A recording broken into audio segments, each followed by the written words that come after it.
Jonathan de retour à Montréal pour quoi, une semaine et demie environ avant de repartir sur la route. Ouais. 7 premiers matchs encore sur la route. À quel point ça va faire du bien que vous allez apprécier ce temps-là à Montréal? Là? Ça fait déjà du bien. Écoute, on est revenu samedi soir. Hier, on en a profité, je pense, pour passer du temps, décrocher un peu, passer du temps en famille surtout, pour les gars qui en ont ici. Fait que ça fait déjà du bien. On va en profiter, je pense, au courant de la semaine pour, comme je dis, relaxer un peu dans un différent environnement, mais aussi travailler super fort. On a la possibilité de s'entraîner à l'intérieur, fait que faut en profiter aussi. Tu as joué 45, je pense, contre Cincinnati. Qu'est-ce que tu as vu devant toi qui te. Je sais pas qu'est-ce que ça laisse présager pour la saison à venir. Qu'est-ce que c'est le grand souffrir de 45 minutes? Un bon 45 minutes, tout en contrôle. Je pense qu'on leur a pas donné un tir cadré, pas un corner non plus. Fait qu'on a vraiment été en contrôle pendant les 45 minutes. On s'est créé des chances aussi. Puis en plus, je pense que la chimie commençait déjà à aller plus que le match avançait, ce qui est encourageant aussi. Donc, je pense que c'est bon pour le futur. En termes de ce que tu as vu devant toi, dans quelle mesure, c'est peut-être tôt encore pour le dire, mais dans quelle mesure il y a une distinction entre 2024 et 2025? Je ne sais pas s'il y avait des compromis que vous deviez faire dans le passé sur ce que Laurent voulait faire, que là, il peut vraiment appliquer. Je pense que c'est encore un peu tôt, mais je pense un truc qui m'a un peu plus sauté à l'œil, c'est qu'on est allé les presser quelques fois plus haut sur le terrain. Des fois le counter press aussi, dès qu'on perdait le ballon, ce qui a créé beaucoup de retours pour eux. Ils ont perdu le ballon à des endroits très dangereux qui nous ont donné des chances, où on a simplement gagné des touches dans des endroits plus hauts sur le terrain. Donc c'est une petite différence, mais comme je dis, c'est encore très tôt, puis on est encore en travail. Une des premières choses que Laurent a dit quand il a été nommé en janvier l'an dernier, c'est que les gardiens allaient peut-être être un peu surpris de ce qu'on allait vous demander. Un an plus tard, il y a une évolution dans le staff, il y a une évolution dans ta saison dernière, puis là, probablement depuis quelques semaines. T'en es où dans ça? Est-ce que vous avez discuté sur les demandes de l'an dernier? Qu'est-ce qu'on garde? Qu'est-ce qu'on modifie? Comment ça a évolué jusqu'ici? Ouais, c'était déjà quelque chose que j'avais discuté avec lui au bilan la saison dernière. Voir un peu ses états d'esprit à lui, puis mes sentiments à moi. Je pense que cette année, ça va être un peu sur la continuité de la fin de la saison dernière. Je pense qu'on le coach aime quand je m'incruste dans le back four, plus haut sur le terrain, mais que je dois le faire de façon plus aléatoire, si je peux dire, pour un peu surprendre l'adversaire, pas devenir prévisible.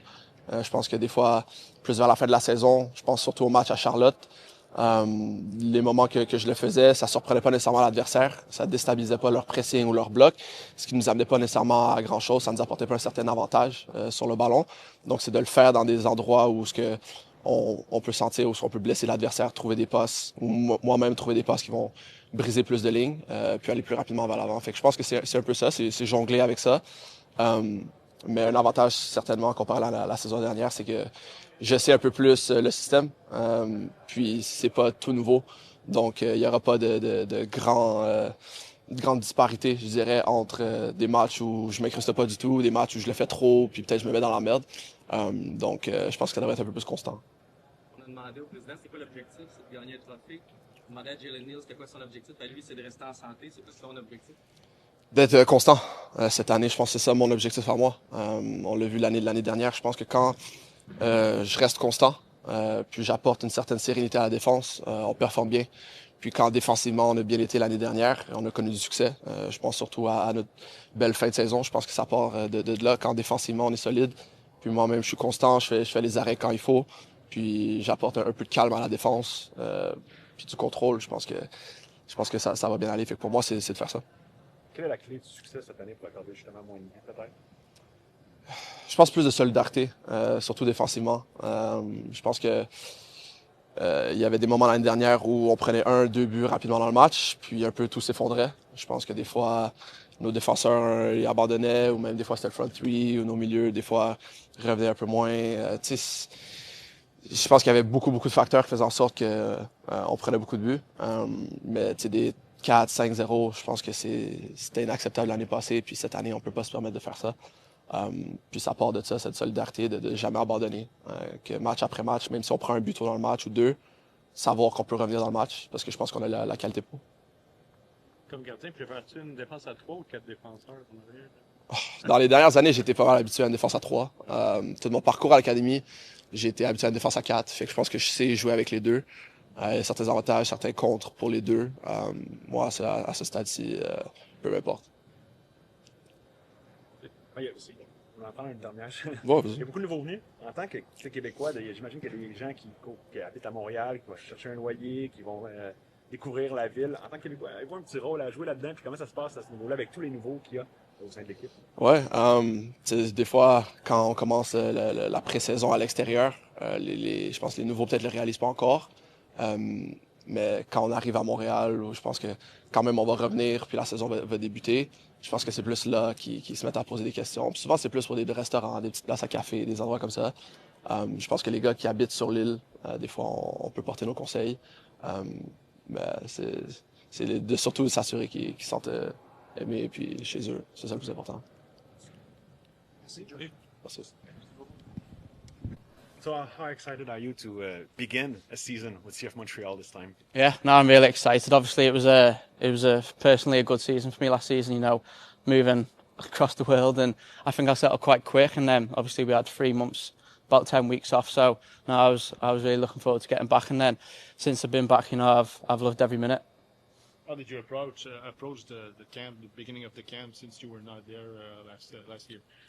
Just, I think I had about 2-3 weeks off it when the season ended, and then since then I've just been training and getting ready for this season, and then coming back to the cold weather.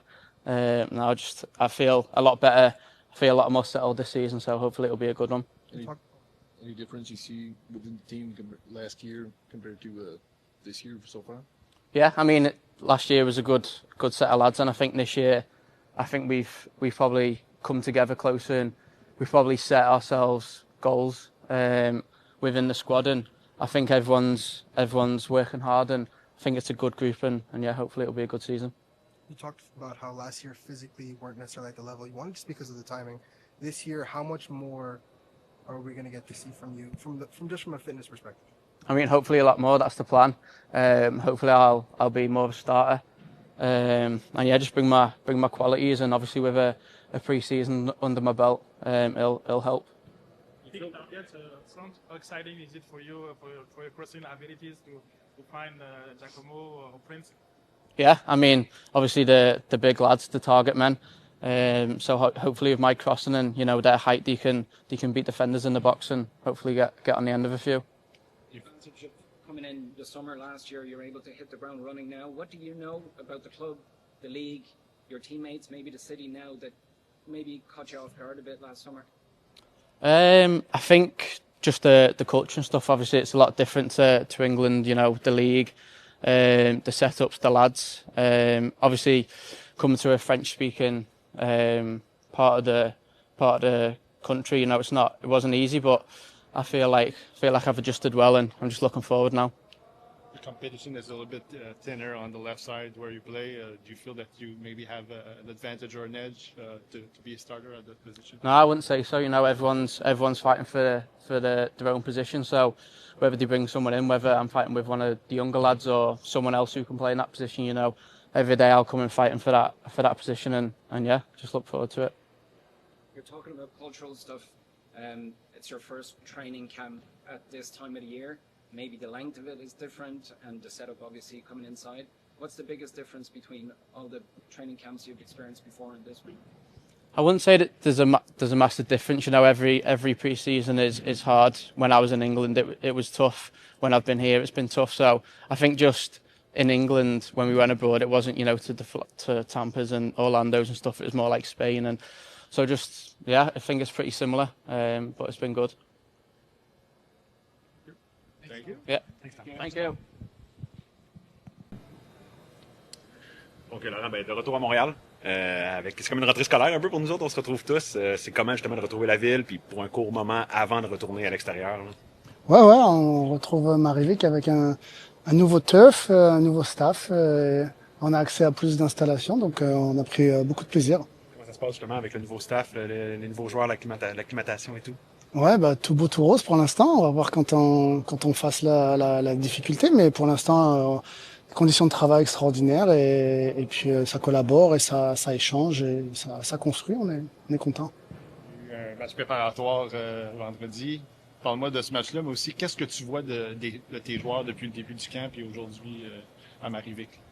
Il y a cet aspect où tout le monde contribue des idées claires sur ce qu'on veut faire avec le ballon, et puis on apporte un petit peu de nuance sur le projet de jeu défensif, et on arrive à être à la même page. Après, faut réussir à exécuter ensemble, ce qui est la chose la plus compliquée, mais on va dire beaucoup de clarité, on va dire. Après, ça va prendre du temps, comme tout, et on va avoir des challenges, mais on est quand même assez, comment tu dis, confiant d'avoir des idées claires.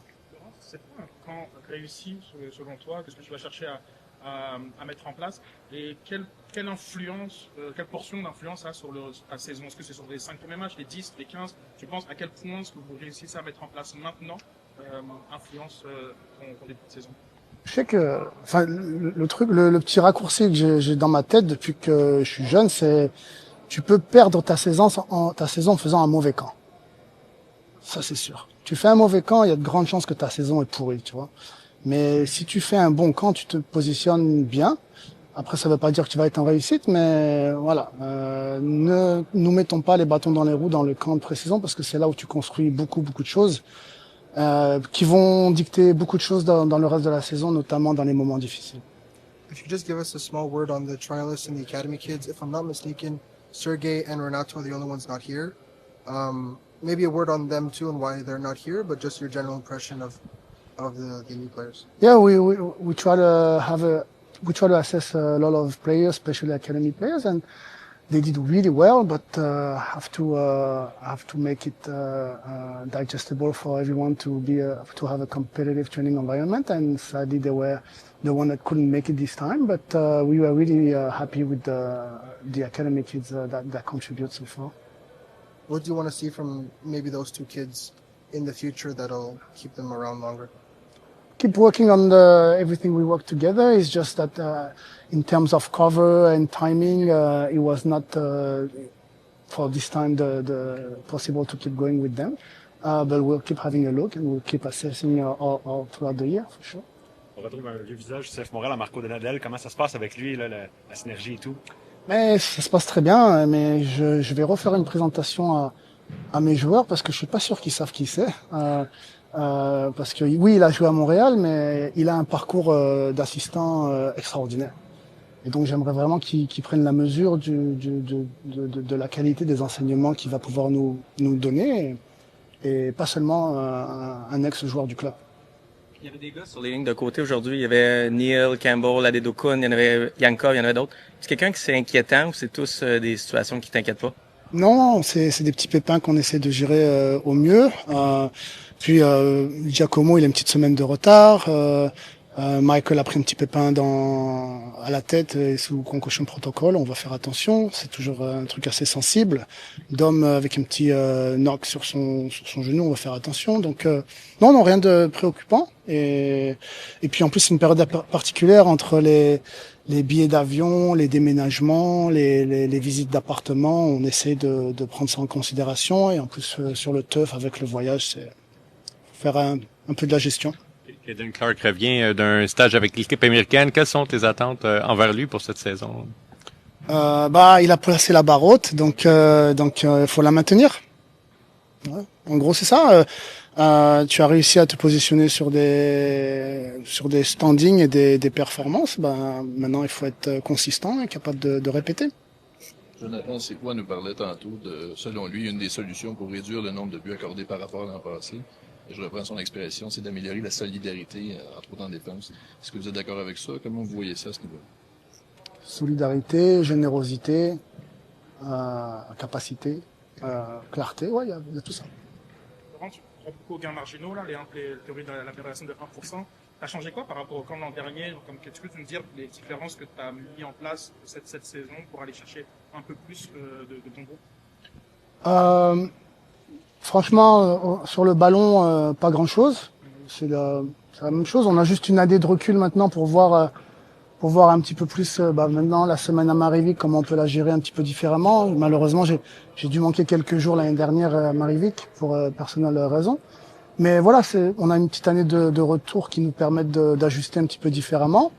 On a pu apporter quelques nuances défensives, notamment sur les 7 pistes et sur le projet de jeu grâce au nouveau staff. Et voilà, on continue d'avancer, mais pas grand-chose n'a changé pour l'instant. Quel est le sentiment général du groupe par rapport au début de saison sur la route? Les joueurs vont être loin de leur famille pendant longtemps, les 7 premiers matchs, je pense, sur la route. Le camp aussi à Orlando. C'est quoi le sentiment général par rapport à tout ça? Est-ce qu'il y a de l'excitation, de l'inquiétude? Je sais pas. Franchement, je prends au jour le jour, mais c'est vrai que ça va faire beaucoup. On essaie de prendre ça en considération dans la charge cognitive. C'est vrai que l'année dernière, on avait vraiment bombardé meeting après meeting après meeting, alors qu'eux, ils ont aussi les meetings MLS pour telle et telle chose. Donc, on prend ça en considération, parce qu'entre les voyages et l'éloignement de la famille, des fois, ça fait beaucoup, mais il faut bosser. Un buteur qui marque, ça fait la différence. Pardon? Un buteur qui marque, ça fait la différence. Une dizaine de jours, Prince aussi a marqué tout un but tantôt. Qu'est-ce que tu peux nous dire, Prince? Comment tu le trouves depuis 10 jours? Surpris, pas surpris. C'est-à-dire sa générosité dans ses courses, mais pas la première, mais dans la deuxième, dans le back press aussi, et pour recommencer à faire la course. Et après défensivement, donc surpris mais pas surpris, mais en même temps on a vu en tout cas personnellement à quel point ça aide à le reste de l'équipe pour dicter le reste de la phase défensive. Donc on essaie d'avoir tout le monde sur la même page et au même standard, et on est content. En Europe, la VAR est vraiment dans l'actualité. En Norvège, par exemple, les clubs ont voté pour abolir la VAR. Qu'est-ce que tu penses de la VAR? Je sais pas. J'ai vraiment mis beaucoup de temps à m'y adapter. Je pense que c'est tout le monde pareil. Et puis maintenant, voilà, ça reste toujours un petit peu bizarre au niveau du flow, au niveau je me mets à la place des supporters de célébrer un but et après mais bon, ça fait partie j'arrive pas à prendre. Il y a beaucoup de choses, t'as rien à dire, c'est là, qu'est-ce que tu vas faire avec, voilà. Donc, même si ça me plaît pas, tout le monde s'en fiche. Donc, tu dois juste adapter. Donc, on fait avec. Merci, là. Merci.